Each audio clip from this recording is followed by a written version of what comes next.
तेज बौछारें गई भादो गया। तात्पर्य है कि भादो की कालिमापूर्ण समय बीत गया है और अब आकाश साफ हो गया है, स्वच्छ पर्यावरण हो गया है। खरगोश की आंखों जैसा लाल सवेरा। सवेरा कैसा हो रहा है? खरगोश की आंखों की तरह लाल चमकता हुआ दिखाई दे रहा है। शरद आया पुलों को पार करते हुए अपनी नई चमकीली साइकिल तेज चलाते हुए। शरद ऋतु का आगमन किस प्रकार हो रहा है? मानो कोई बालक अपनी नई चमकीली साइकिल लेकर के पुलों को पार करते हुए आ रहा हो। घंटी बजाते हुए जोर जोर से, चमकीले इशारों से बुलाते हुए पतंग उड़ाने वाले बच्चों के झुंड को। किस प्रकार आ रहा है वह शरद नई साइकिल लेते हुए, चलाते हुए बालक की तरह? मानो जो है कि वह घंटी बजाते हुए जोर जोर से पतंग उड़ाने वाले बच्चों के झुंड को बुला रहा है कि आओ, अब जो है पतंग उड़ाने के लिए अनुकूल वातावरण तैयार हो गया है। पतंग उड़ाने वाले बच्चों के झुंड को बुला रहा है, चमकीले इशारों से बुलाते हुए और आकाश को इतना मुलायम बनाते हुए कि पतंग ऊपर उठ सके। वह आकाश उस समय, शरद ऋतु में आकाश इतना मुलायम हो गया है, हवा इतनी हल्की हो गई है कि पतंग उड़ाने के लिए अनुकूल वातावरण तैयार हो गया है। और शरद ऋतु के आगमन में वह बच्चे आराम से, बड़े सुगमता से पतंग उड़ा सकते हैं।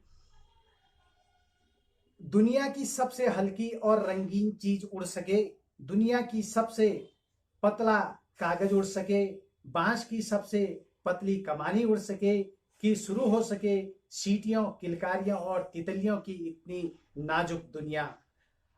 पतंग पर लगने वाला रंगीला कागज बड़ा ही आकर्षक होता है और वह कागज बांस की पतली कमानी, बहुत ही पतली कमानी पर लगा हुआ वह कागज दुनिया का सबसे हल्का कागज होता है।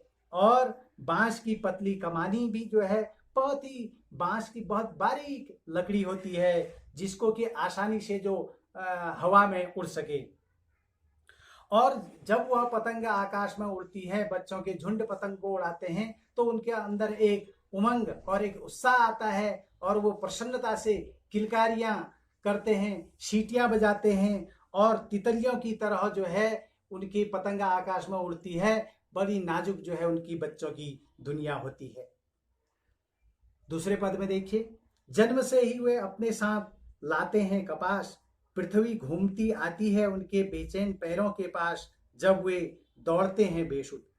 यहाँ पर कवि आलोक धनवा जी कहते हैं कि जन्म से ही वे अपने साथ लाते हैं कपास। तात्पर्य यह कि बच्चे जब बच्चों का आगमन जब इस दुनिया में होता है तो वह जो है कपास की तरह कोमल और मुलायम होते हैं और पृथ्वी घूमती उनके बेचैन पैरों के पास, पतंग उड़ाते समय सारी पृथ्वी को जो है वो एक कर देते हैं और बेसुध होकर दौड़ते हैं। छतों को भी नरम बनाते हुए, जितने मुलायम उनके पैर होते हैं वह जो है इतने मस्ती में जो है पतंग उड़ाते हैं कि उनको जो है पृथ्वी के कठोरपन का कोई आभास ही नहीं होता है।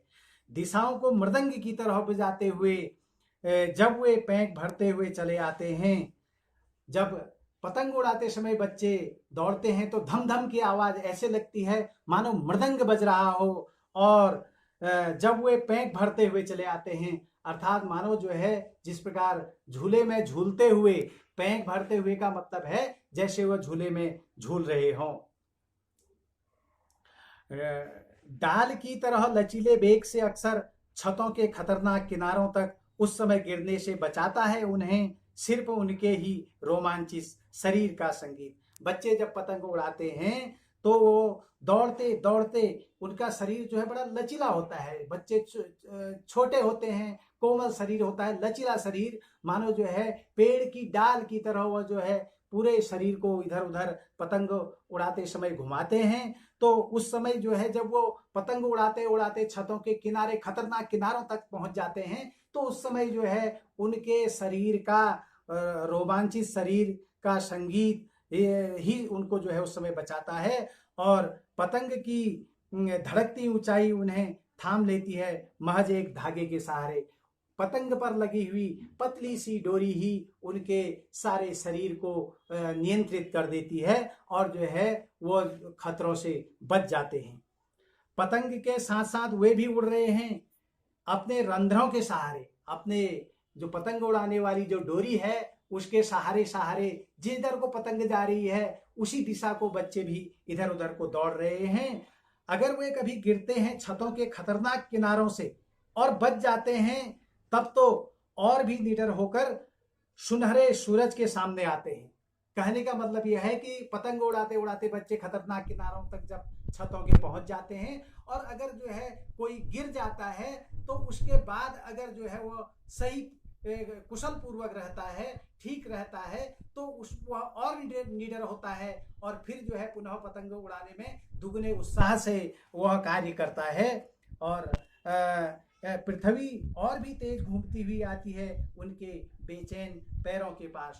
स्वाभाविक है कि जब जो है खतरों से व्यक्ति बच जाता है तो उसमें एक निर्भीकता, एक साहस और उत्साह पैदा होता है। तो वही चीज बच्चों में भी है, जब वो पतंग उड़ाते उड़ाते खतरे में पड़ जाते हैं।